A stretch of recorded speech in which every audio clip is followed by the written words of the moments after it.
Nu, es kāda reakcija vienkārši mandaliņu izzīmē. Liekas, kas tad es tur neko man. Tā ir tā gaismas mandala, jo tur ir dzīvība, tur ir dzīvā enerģija. No nedēļu es vispār nesasaistīju, ka tā būtu mana problēma. Tās taču ir viņas problēmas. Jo ķermenis signalizēja, ka hei, maini savas domas. Es vienkārši nevaru nedalīties ar kaut ko, kas ir brīnišķīgs, labs, noderīgs. Viņa atgriežas būtībā tajā, kāda viņa ir dabiski, viņa pati. Gatava tam? Jā, interesanti būs.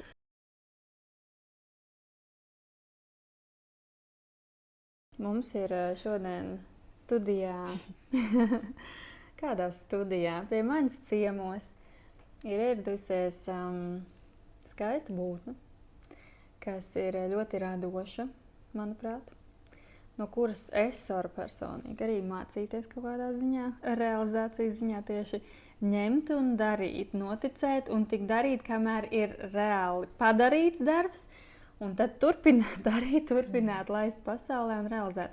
Tātad viesību spēļu autora Anita Skuja, kas, cik es saprotu, sāk savu darbību ar tieši pasākumu vadīšanu, vai ne? Jā. Un tagad jau tas ir aizgājis tik tālu visā radošajā realizācijā un atvērtībā, jo sanāk, ideja atnāk, un es daru, un es realizēju, kamēr ir pabeigts. Tad atāk nākamā ideja, nākamais projektiņš, atkal daru, realizēju, kamēr ir izdarīts. Līdz sanāk, ka tagad tas ir kaut kāds jau konkrēts spēļu pulciņš viesībām, gan dziedamais, gan spēlējamais, dažādi tur rakursi, gan lieliem, un tagad jau arī mazajiem. Viesību spēles bērniem un pieaugušiem, jā. 6 gabalas. Un tagad tas ir aizgājis jau līdz nevis tikai anitaskuja.lv, bet jau Čivriu kreatīvu.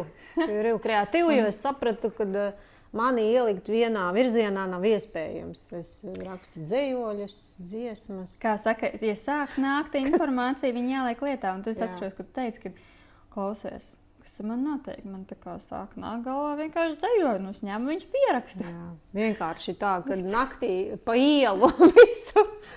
Un tad sanāk dzejoļi, un vēl Čivriu kreatīvu attīstās dziesmiņu sfērā. Var sakot, ļoti kreatīvs un radošs cilvēks. Un tagad stāsts. Šodien īstenībā mēs esam sarunā Kāpēc mēs te esam? Kāpēc mēs te vispār esam? Jo Anitai ir diezgan daudz gadu jau savā ziņā pieredze. 5 gadu pieredze. 5 gadu. Pa gadu vairāk nekā man. Aiziet 6. īstenībā. Jo man ir 6 gadu pieredze pašai. Un sanāk, ka pirmajā gadā, pēc pirmā gada es sāku, bija tas pirmais kursiņš. 20. gadā? 21. man liekas. 21. Jā, tas bija tas pirmais kursiņš, kurā tad Anita arī tika un izīmēja mandalas ievada ciklā Atļaut sev būt. Un tā bija tāda pirmā reize, kad es ar Anitu iepazinos.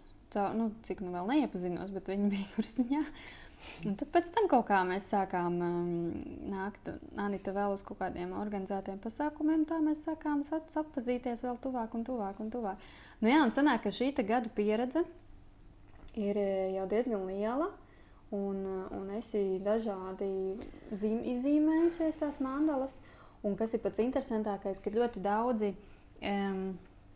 ir tādi, ir dažādi šie cilvēki, vai ne? Ir tādi, kuriem jau pēc pāris reizēm viņi sajūto tās gaismas mandalas kā savu instrumentu un jau atklāja arī to, kad nāk caur viņām atziņas, vajadzīgā informācija un tā tālāk, katram savs. Ir cilvēki, kuri vienkārši izzīmē un ir superlabi. Viņiem nekas baigi neatnāk informācija, nekas tāds, bet vienkārši ir tā sajūta, ka šis palīdzēja. Bet tajā brīdī kaut kas palika labāk. Jā. Un man liekas, ka tu esi tas cilvēks, pareizi? Es esmu tas vizuālais. Man patīk tas brīnums, ko es beigās radu. Man ir dažādas mandaliņas, un man patīk tas brīnums, kas pati citreiz skatos, domāju, wow, kas tas tāds? Es tur redzu vaboles, kas nāk ārā. Labi, ka viņas no manis nāk ārā. Tad es redzu tur marsijāņus šķīvīši, tad es redzu cilvēciņus, kas ap ugunskura dejo. Visādi tur ir bijis. Bet es vienkārši zīmēju, ļaujos krāsām. rakstiem. Un man arī patīk tas, ka tu vienu mandalu katru reizi var izzīmēt savādāk. Tu tā kā visu laiku esi radīšanā, jo tu radi sevi. Un tu piedzīvo sevi, es izrādās tāda arī varu būt, izrādās tas arī ir manī.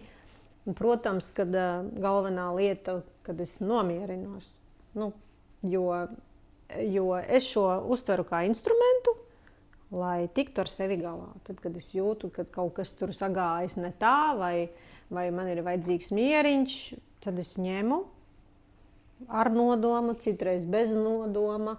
Bet es ļaujos tai, kā roka mani vada. Galvenais, kad ir tas rezultāts, tā foršā sajūta. Citreiz nāk domas, citreiz pilnīgi galva tukša. Mani pat tas nesatrauc. Galvenais, kad es saņemu to, ko es gribu, to mieriņu. Tas ir pats svarīgākais. Tev ir caur mandalu zīmēšanas procesu nākuši kaut kādas vērtīgas atziņas vai atmiņas, vai kaut kāda sapratne kaut kādā ziņā, kāpēc tas tā, kāpēc ir bijusi tā sajūta, vai kāpēc notiek tā, kā notiek? Jā, man ir visādi bijis. Visādi bijis. Pēdējā laikā es par to tā neesmu domājusi, bet es pastāstīšu vienu piemēru saistībā ar manu meitu, kas bija ļoti, ļoti spilgts. Kā mandalas strādā, tas ir vienkārši ģeniāli. Var cikot, kā lai to pasakām, Mārai 2 nedēļas nebija izgājis vēders. Pirmo nedēļu es vispār nesasaistīju, ka tā būtu mana problēma. Tās taču ir viņas problēmas. Tad es sāku domāt, nē, bērns mani spoguļo, ko es nevaru atlaist, kas ar mani notiek, kas pa procesiem. Tad es pieslēdzu vēl vienu speciālistu. Un tad es izdarīju visu, ko varēju. Uzrakstīju vēstules, sadedzināju. Tad, kad mēs to cēloni sapratām, tad es izzīmēju arī mandalas. Un burtiski nākamajā dienā viņai viss notikās. Un mans vīrs, kas šito visu redz, viņš vienkārši brīnās. Un tad, kad es biju ceļojumā, viņš arī man uztaisīja pārsteigumu. Viņš bija izzīmējis mandalu un man atsūtīja. Es biju reāli mēma. Kā tā tas notiek, citreiz liekas, es tur ar sevi strādāju, vīrs tur neko. Nē, arī mūsu mīļie mūs jūt, redz, saprot un ietekmējās pozitīvā nozīmē. Un pat lūk, izkrāso mandalu. Jā, paši. Tas tāpat tas ir tā. Kā bērniem. Bērni arī visātrāk pievelkās kā pitītes pie medutiņa. Tad, kad mēs kaut ko darām, galvenais neuzbāzties, un tu dari to, ko tu gribi darīt, jo tu dari to priekš sevis. Un ja otrs cilvēks jutīs, ka viņam to vajag, viņš vienkārši dabiski pats pievilksies. Vai sāks jautāt, kas tas ir, es arī gribu. Un pirmie to dara bērni. Un, ja to dara vēl otrs cilvēks, tad, acīm redzot, kādas mandalas neizzīmētas tur stāvēs galda palikušās. Jā. Un redziet, tas ir tas unikālais, ka viņas jau tā pati gaismas mandala, jo tā ir nav parasta mandala. Tā ir gaismas mandala. Ko tas nozīmē, ka tajā ir iekšā šis gaismas kods, kurš tiek veidots no tur ieliktā nodoma, no tās ieliktā vārda vai teikuma, vai atkarībā no uz kādu bāzes ir taisīta tā gaismas mandala. Un viņai ir konkrēta frekvence, konkrēta vibrācija, ko viņa no sevis izstaro, jo viņa jau tiek veidota uz zinātniski pierādīta koda, kas pastāv mums matērijā, visumā, būtībā visur. Un tas ir tāds izaugsmes attīstības būtībā kods, kas ir Fibonacci formulas bāzēts zelta griezums. Ja? Un tad līdz ar to tā ir tā gaismas mandala, jo tur ir dzīvība, tur ir dzīvā enerģija. Un tāpēc ir reizēm ļoti bieži un ļoti daudz ar to saskarās, kad es vienkārši pastos un tā mandala ar mani runā un pilnīgi, tā kā ir tāda rezonance, tāda saikne, ka tu saproti, es nezinu, kāpēc, es nesaprotu, kāpēc, prāts var nesaprast, kāpēc, bet es gribu viņu izzīmēt. Un tas ir tas, kā viņi strādā. Un ja tajā brīdī tas vīrietis arī var nesaprast, kāpēc, ko un kā, bet gribēs, viņš vienkārši ļāvās. Jā, jo tur bija vairākas mandalas. Jā, ļaujamies, jo labāk. Un, man arī parasti rociņā vajadzēja tātad to. Parasti Es paņemu vairākus, kas mani uzrunā, kas mani šobrīd uzrunā. Tā kā vairāk pat sirds to pasaka, nevis prāts, bet sirds. Tādā veidā arī tas, ka mēs, jo vairāk mēs uzticamies un ļaujamies tiem impulsiem, jo vairāk mēs dzīvojam un varam dzīvot saskaņā ar sevi.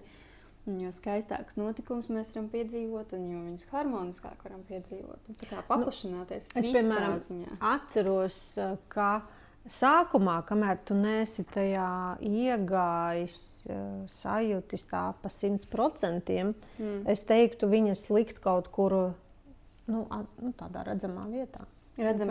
Jo par viņām aizmirst. Tas tā kā jaunu ieradumu izveidot, ja tev bišķīt ir jāpastrādā, lai tu saprastu. Bet tad, kad tu jau 5 gadu laikā tu esi pastrādājis, tad vienkārši pašam ienāk prātā. Vajadzētu izzīmēt šo mandalu. Man tā sliktas domas šodien nāk prātā. Jā. Citreiz tā mandaliņa ir vienkāršākas, ir tādas smalkākas mandaliņas, un tad arī citreiz es to daru ar flomasteriem, citureiz ar zīmolīšiem, citureiz es to izdaru 30 minūtes, citureiz man sanāk stundai pāri, un ir dažādi, bet galvenais man vienmēr patīk tas rezultāts. Tā kā vīrietim izremontēt istabu, bija tā, tagad tā. Iekšējais stāvoklis bija slikti, viss nodrupis, viss slikti, smird virtuvē, un tad viņi tādu tīru gaišu izgaismo, vai ne? Tāda man salīdzinājuma radās. Tev jautājums. Bija kāda mandala, kuru tu zīmēji, kur tu pati juti iekšēju tādu dziļu kaut kādu, varbūt, vai lielāku transformāciju nekā parasti? Kur tu sajūti, ka šo bija svarīgi man apzināties, vai saprast, vai sajust tā kā, vai piedzīvot, vai kaut kāda emocija pacēla, vai kaut kādas atmiņas vai sajūtas uzraisīja. Man ir bijušas, kad es saistībā ar mammu izzīmēju mandalu, saistībā ar meitu. Jā, un tad zīmējot nāk tās visas domas, ko es arī pierakstu mandaliņai otrā pusē, lai neaizmirstās. Un tāda tā kā cita sapratne. Jautājums, uz cik ilgu laiku, tas. Bet tāpēc jau mēs varam zīmēt kaut vai katru dienu. Jo arī tās lietas jau nevar izstrādāt ar vienu zīmējumu, vai ne? Tur jau... Jā. Katru reizi iet jaunā dziļumā. Bet tas, kad izceļās ārā, tās domas, jo pa dzīvi skrienot mēs to visu norokam, aizmirstam, un tas tur arī kaut kur paliek. Bet tad, kad mēs sākam rakt, kāpēc es jūtos tā, kāpēc manas attiecības ir ar bērnu, piemēram, tādas, un tad mēs to izzīmējot, mēs tā kā iedziļinamies sevī, varētu teikt tā. Kaut ko sadzirdēt var sevī. Sadzirdēt sevī, tas ir tāda piestāšana. Es gribēju pieminēt to, ko tu teici, kad tu teici tas komentārs, kad, nezinu, uz cik ilgu laiku tas tā sapratne kaut kāda atnāk, bet tas ir tas arī, kas man ļoti patīk tieši darbā ar gaismas mandalām. Tā transformācija, kas notiek un ko gaismas mandala iedod mums iespēju transformēt kādā līmenī. Un tas notiek tieši smalkajā līmenī. Tāpēc to sauc par jaunā laikmeta kvantu instrumentu. Tas ir tiešām kvantu līmenī, smalkajā līmenī, ko mēs īsti pat neapzināmies prātam. Tas vispār ir kaut kas netverams, neaptverams, nesaprotams un neticams, bet tas notiek. Un kas ir jāsaprot, kad pat ja būtībā, ar ko mēs strādājam kā cilvēki šeit uz Zemes, tas galvenais ir ar savu prātu, ar savu saprātu, ar savu apziņu. Ja? Tāpēc, kad viņš tur var kaut kur aizšaut greizi, bet jo vairāk, un prātā programmas mums kaut kāds nāk no zemapziņas, jo vairāk mēs zemapziņu tīram, jo vairāk mums tas prāts viņam vienkārši nav vairs kur tur kaut kur aiztrigrēties, jo zemapziņa un viss tā pieredze pagātnes ir saprotamāka, izprastāka un var sakot, atrisinātāks tas enerģētiskais nospiedums, kas ir... Paliek vieglāk dzīvot. Jā, paliek vieglāk dzīvot. Pat ja tā viena situācija ir kaut kāda bijusi, attiecības, piemēram, viņas ar katru reizi tomēr paliek vieglāks. Tas nav teikts, ka viņas neturpinās, bet viņas vienalga paliek vieglākas. Un jo vairāk tu to izstrādā, jo beigās tu saproti, mani tas vairs netrigerē. Jā. Un bieži vien arī mums prāts un pat ķermenis citreiz arī var nespēt nocēt. Tiešām man tā kā vairs nav nekādas reakcijas. Man vairs nav jāiespringst. Es varu dzīvot tiešām brīvāk, labāk. Un ir vēl kaut kāda aspekta, pat ķermenī citreiz var būt tik ļoti dziļi tie nospiedumi, ka viņi vēl nelaiž vaļā. Tā kā nenotic prāts, var nenocīt līdz galam. Tāpēc ir tas starps ar kaut kādiem saviem nodomiem būtībā visu laiku, bet par ko ir stāsts? Ja atbilstoši tam dvēseles plānam, caur gaismas mandalu to arī var izdarīt. Tiek atrisināts smalkajā plānā, tātad, kur ir pat aizkarot mūsu DNS sistēmu, mūsu dvēseles plānu, mūsu šūnu līmenī šo informāciju aiznest, tātad danest mūsu energo laukam, kad tas tā kā tāda asociācija varētu būt, kā tu noskaņo savu instrumentu, tu viņu noskaņo beidzot, lai viņš skan savā īstajā frekvencē. Savādāk viņš tur ne tos toņus var spēlēt savu instrumentu. Un tad tu viņu vairāk tu viņu noskaņojot, tā vibrācija paliek tīrāka. Un pat, ja tev liekas, tu ar prātu vēl netici, apziņa vēl netic līdz galam, bet pa lielam tas ir jau noticies. Un tas atvieglo to vispār dvēseles evolūcijas ceļu, un arī prāts līdz ar to vairāk notic no tā, ka viņš ierauga, kad pats pat reāli ir mainījies. Man vairs, tā kā tu saki, netrigerēja, un kaut kas un vēl es tikko piefiksēju, kad īstenībā tajos zīmējumos arī var redzēt, es atceros, kādi bija tie pirmie zīmējumi, un kādi viņi ir tagad. Man liekas, kā diena pret nakti. Tu esi pamanījis, es esmu pamanījis, jā. Tagad man viņi tādi harmoniskāki kā ziedis, tad viņi bija tādi robusti, tādi, to var redzēt, jo man ir vesela čupa. Jā. Kaut kad būs jātaisa revīzija un jāuztais būs rituāls īstenībā, to man jau kādu laiku prasās izdarīt, kaut kad tam brīdis nobriest, kad mēs visi varētu satikties un saprast, kuras ir tās, no kurām tiešām arī matērijā, enerģijām ir viss jau viss ir noticies, ir gatavība pilnībā atbrīvoties, pateicībā, mīlestībā vienkārši. Un vēl tādā tīrākā esībā iet doties uz priekšu.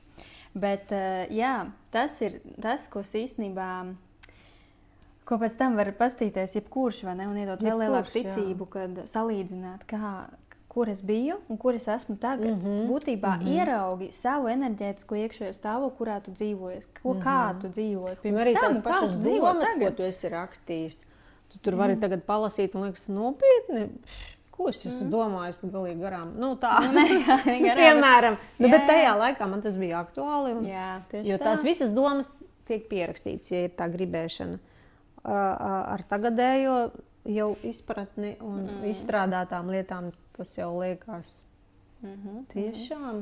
Jā, tā ir laba lieta, kad nevis izmest ārā tos zīmējumus, bet vismaz 5 gadi tā kā grāmatvedībā papīrīšus saglabāt un pēc tam tomēr paskatīties uz sevi. Jā. Tas ir vērtīgi.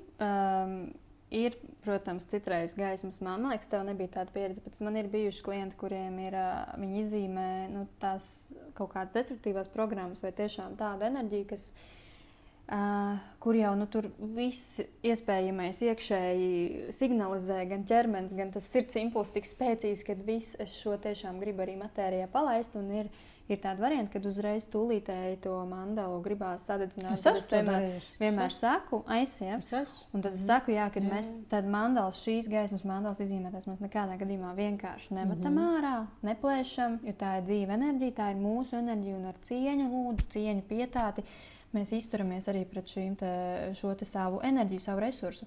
Bet ir šīs svešās enerģijas, kuras citreiz mēs izdabonam caur gaismas mandalu ārā, un mēs sajūtam, ka tas nav mums, un mums no viņas tādas visas mēs arī matērijā viņu palaižam vaļā, sadedzinot, un viņi atgriežas pie zemes. Un tad tas lūgums ir, kad mēs to darām nevis kamīnā vai vēl kaut kur, bet pēc iespējas pie dabas. Ar mātes zemes svētību tā teikt, jā, to var kā kurš to rituālu pieņemt, bet tas tiešām ir to vērts. Un, tā ir vienkārši tāda cieņpilna attieksme pret mums pašiem būtībā, jo vienreiz izdarīt enerģija, viss ir enerģija. Jā. Bet tāpat laikā, jā, viss tās pārējais gaismas mandalas var turēt, bet pienāk kaut kāds brīdis, kā piemēram organizēts kopasākums, rituāls,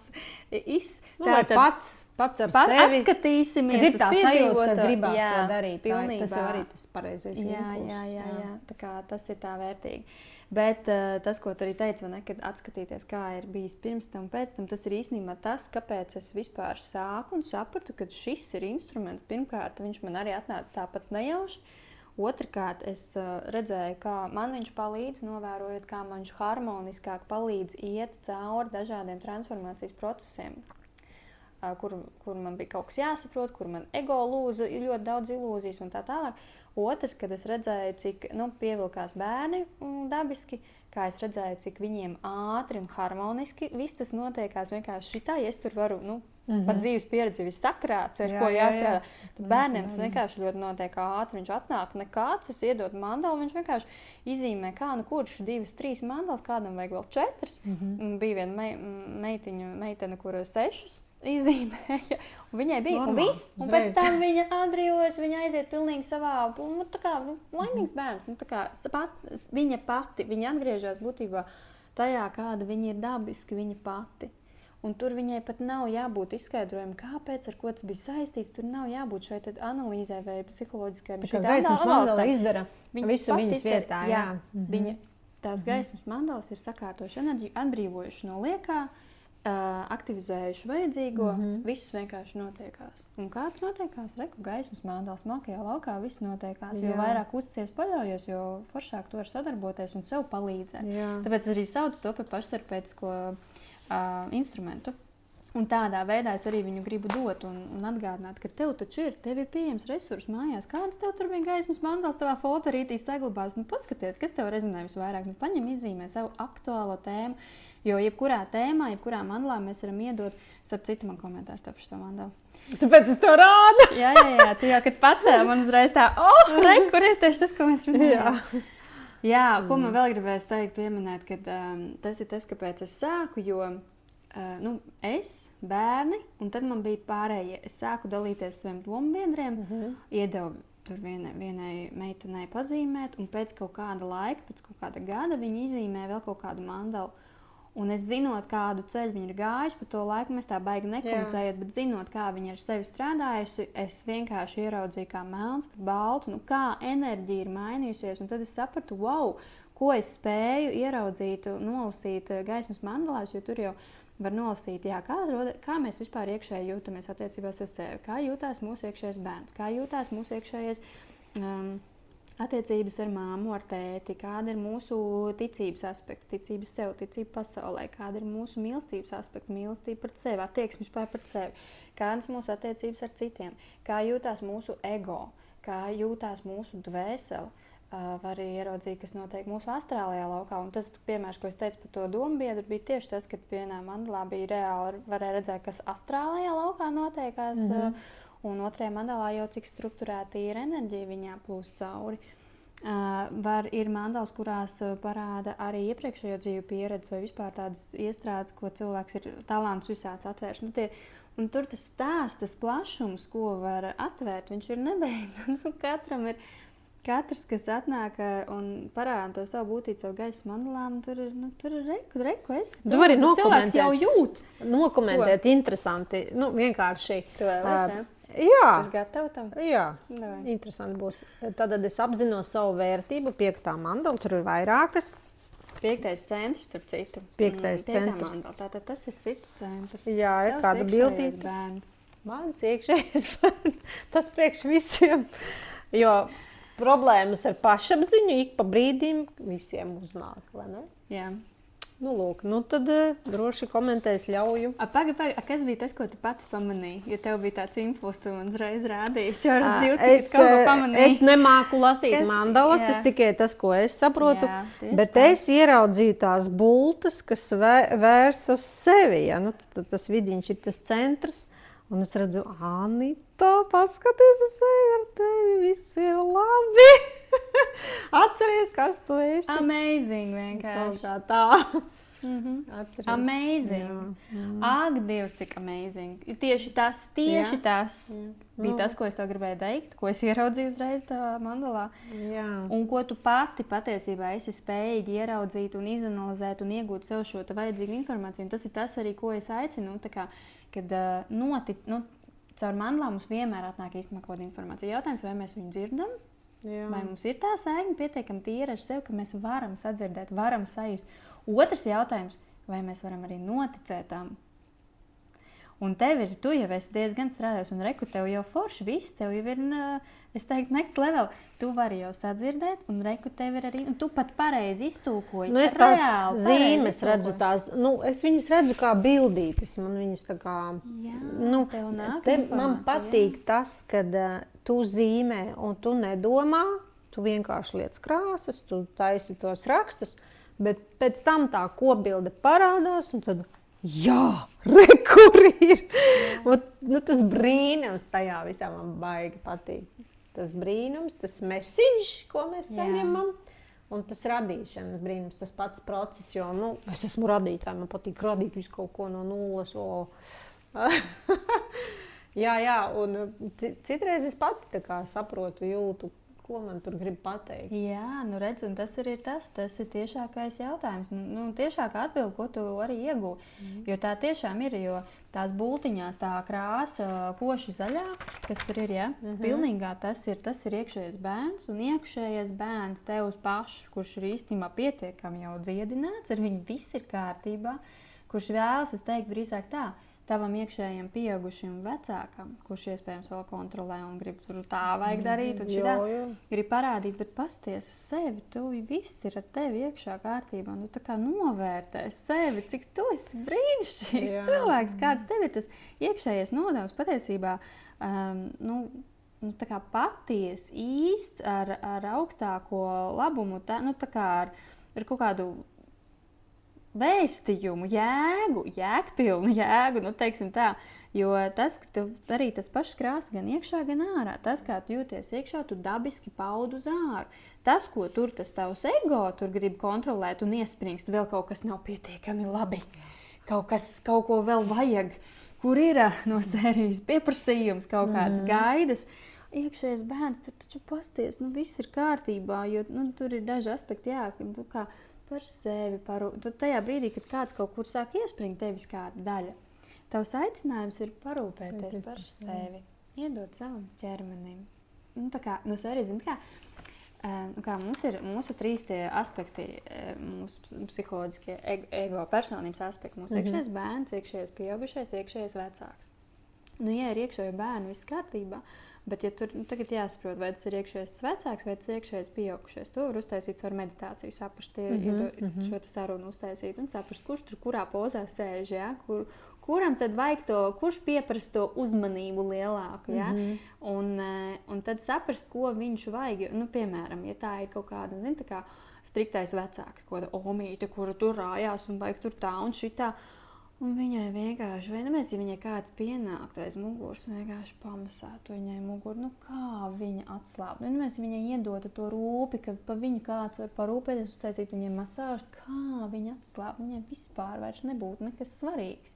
Aptuveni tāds aicinājums. Jā. Iedot kaut ko, palutini sev, tu drīksti. Es aicinu visas dāmas un visus kungus, kuriem kaut bišķīt patīk darboties ar krāsām, ar zīmuļiem. Vienreiz to pamēģināt, jo rezultāti brīnišķīgi.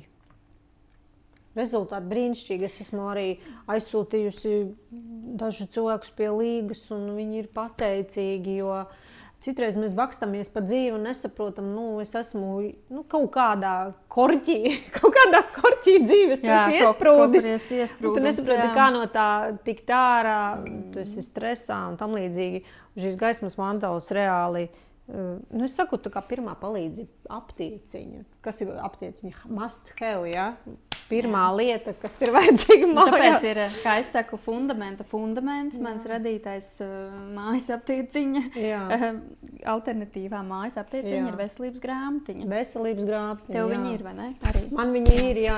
Un starp citu to mandalu, ko vīrs uzzīmē, tā bija resnā zarna. Resnā zarna. Interesanti. Jā, jo veselības grāmatiņā ir vairākas lietas. Kāpēc vispār radās, piemēram, veselības grāmatiņa? Tāpēc, tur ir, kas tur ir mūsu ārēji orgāni kaut kādi, tur galva, plecs, tur viss ir, un iekšēji orgāni, iekšējas kaut kādas sistēmas, arī limfātiskā sistēma un tā.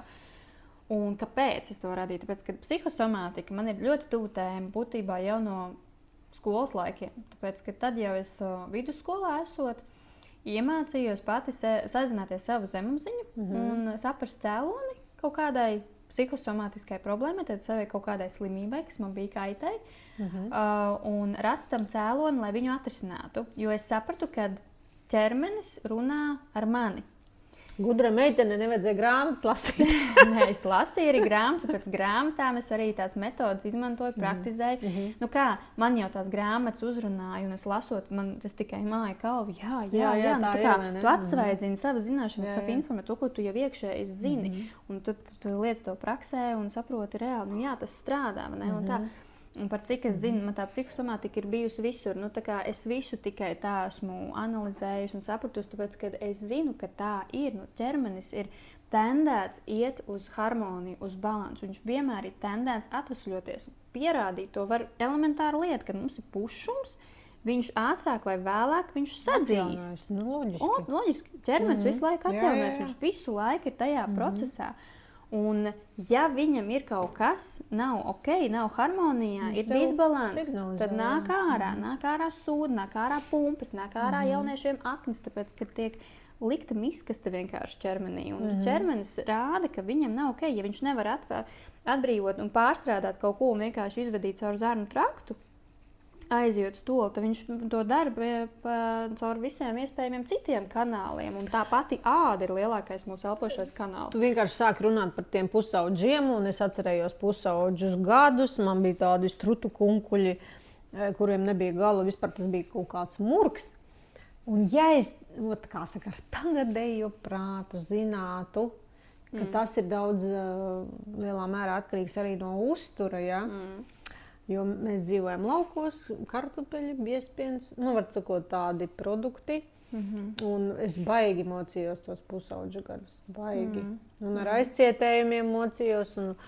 Bet, protams, kad organisms pasaka, taču tu neredzi, kā tev vēl signalizēt, taču maini kaut ko. Un pateicoties, protams, veselībai, cilvēks sāk domāt, ko es daru nepareizi, kāpēc ar mani notiek tā un tā. Un tad viņš sāk lasīt grāmatas un beidzot sāk sev izdziedināšanas ceļu, jo viņš grib kļūt vesels. Savādāk jau cilvēks nesapratīs.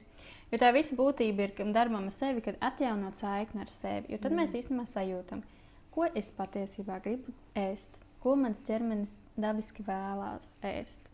Jo citreiz mēs savādāk ēdam tos pašus kaut kādus sūdus un vispār, kas nav saskaņā ar mums, tāpēc, ka mēs sev nedzirdam, nejūtam. Mēs tikai darām tā, kā mums saka, ka ir jādara, tā taču ir veselīgi. Mēs neieklausoties, kā ir man. Visi dara tā. Jā, otrs aspekts ir, kur jau piesācās vairāk psihosomātika, ka mēs ēdam uz emocionālā fona, kad apakšā ir, mēs pat negribētu ēst, bet mēs ēdam.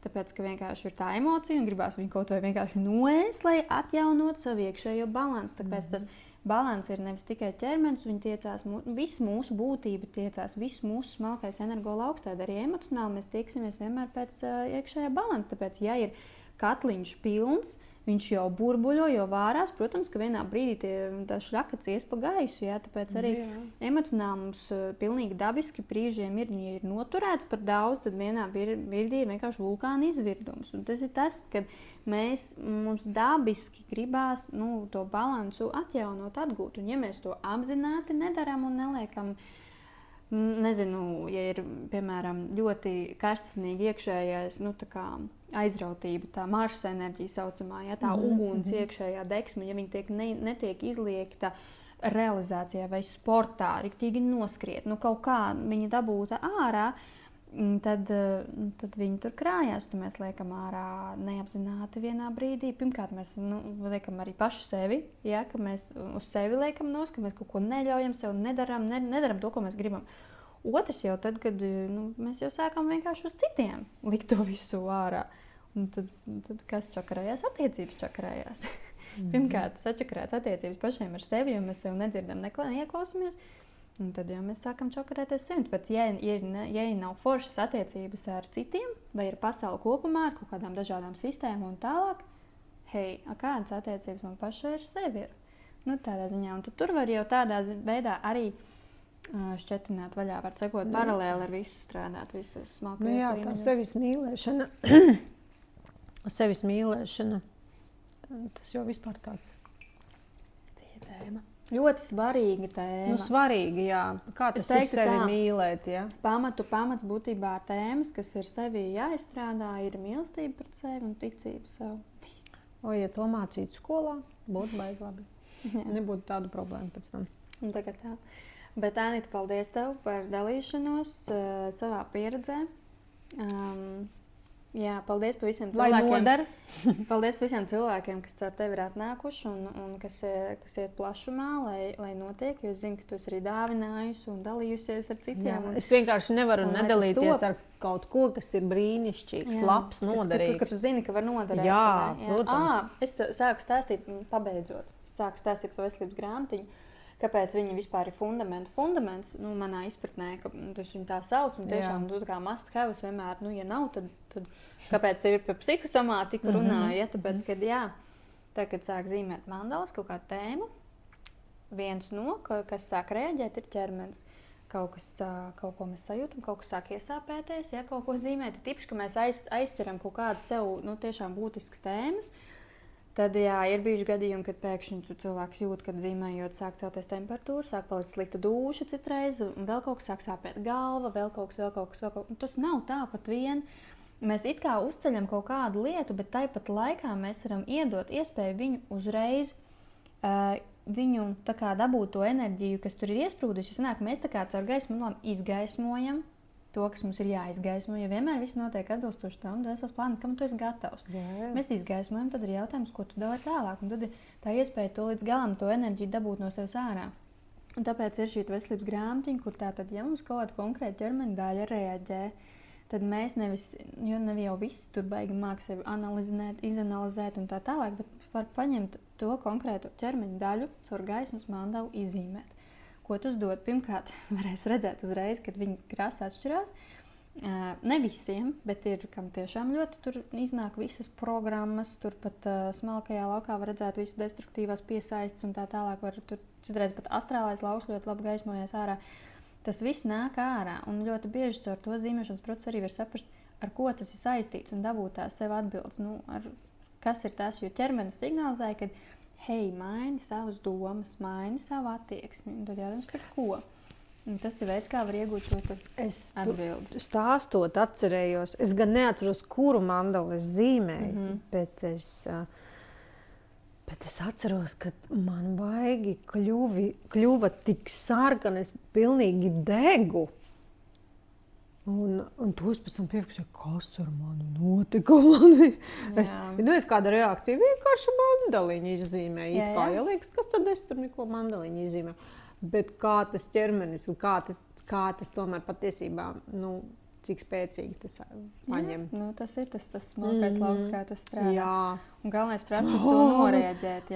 Man tik karsti, es pilnīgi degu, kas tagad notika. Jā. Bet, skaties, viens ir ok. Tu paņem, piemēram, tur tavā gadījumā tu tur bija cita tēma, bet, ja nezinu, ko ņemt vai ko darīt, tad var pēc tam man pajautāt, piemēram. Bet, ja, piemēram, tu rēģē kaut kāda ķermeņa daļa, tu viens paņem to ķermeņa daļas mandalu, izzīmē, tu tajā brīdī sanāk no tās vietas, lai viņi neiestrēgst atkal, jo tu viņus izgaismos, tu viņus pacēls augšā, tad, lai viņi neiestrēgst, mēs viņu izliekam ārā tajā mandalā, to enerģiju. Tālāk ir tajā gaismas mandalā, kāpēc fundaments? Tāpēc, ka tur ir vēl tā trešā daļa. Tur ir pirmā daļa ārēja orgāna, otrā daļa iekšējā orgāna, tad ir trešā daļa transformācijas un dziedināšanas tas posms, kuru es esmu iedavusi kā iespēju iziet to procesu līdz galam caur gaismas mandalām. Jo tad, kad mēs izgaismojam, piemēram, to konkrēto ķermeņa daļu, mums atnāk informācija. Parasti tur var tiešām atnākt, ar ko tas saistīts, kāds ir bijis tas uzstādījums, kāda ir bijusi tā programma, ko zemapziņā, kas ir jāmaina, var sakot. Tad pēc tam tajā trešajā daļā ir šī mandala, piemēram, destruktīvo programmu neutralizācija. Tad mēs ieliekam visu to, ko mēs esam sapratuši, visu to informāciju mēs ieliekam tajā mandalā ar domu viņu no savu lauku neutralizēt, šo te enerģiju. Mēs viņu neutralizējam, pēc tam ir mandala dziedināšana. Mēs dziedinām. Tad, kad mums ir neutralizējuši to enerģiju, tas nozīmē, ka viņai vairs nav tik liela ietekme un vara pār mums. Mēs esam iedavuši savu brīvo gribu, kad paldies, paldies, tu vari vairs nebūt šeit. Un dziedināšanas mandalā atkal mēs aktivizējam to jauno patieso nodomu. Ieliekam to jauno vektoru, to jauno potenciālu, kā tad es tagad gribu iet un iešu uz priekšu, to jauno vērtību, to patieso vērtību, kas ir saskaņā ar mani. Un tad notiekās šie dziedināšanas mandali. Un pēc tam ir šīs resursu mandalas, tur vēl bija atbrīvošanās mandala, ko arī var izmantot tajā visā transformācijas procesā. Bet pēc tam ir resursu mandalas, kā piemēram mīlestība, ka mēs aktivizējam sevi šo mīlestības enerģiju, vai mandala harmonija, jo pēc tam, kad mums ir notikusies transformācija, notikusies dziedināšana, lai smalkajos visos ķermeņos un arī fiziskajā ķermenī, emocijās, mentālajā laukā, saprātā, lai tas viss pēc iespējas vairāk harmonizētos, integrētos, mums ir nepieciešama šī harmonizācija. Tad harmonizēt šo lauku, lai mums ļoti, jo sanāks, tu tagad esi pastrādājis sev smalkajā laukā, ķermenis vēl tā kā to nav pieredzējis, viņam tas būs viss kaut kas jauns, un tas ir tas, lai viņam nav tik liels šoks, vai, piemēram, apziņa nenobīstās, un viņi neatlec kaut kādās atsevišķās programmās tik ātri, tad tas ir tas veids, kā harmonizēt, lai tu mierīgi vari integrēt to un noticēt tam. Principā iet pēc tiem taviem jau sagatavotiem blokiem, lai viss būtu harmoniski. Jā. Kas neko galīgi nesaprot. Labāk. Ejiet aiz rociņas un būs viss harmoniskāk. Bet tie, kas jau zina un ir gājuši kaut kādos kursos ar mani, tie jau zina, kā tas strādā, tad viņi tā arī izmanto. Piemēram, destruktīvo programmu neutralizācijas mandala, man liekas, ir visbiežāk lietotā, kas vien ir parasti, kas ar sevi strādā. Un tāpat tās visas resursu mandalas, caur kurām var, pat caur kurām arī citreiz var attīrīt savu lauku ļoti labi un neutralizēt un dziedināt un visu izdarīt. Vienmēr katrs strādās tā, kā vajag. Tā. Paldies tev liels! Paldies tev! Izrunājāmies un lai kalpo. Lai turpina kalpot tev, arī es turpinu strādāt un lai kalpo arī citiem. Jā.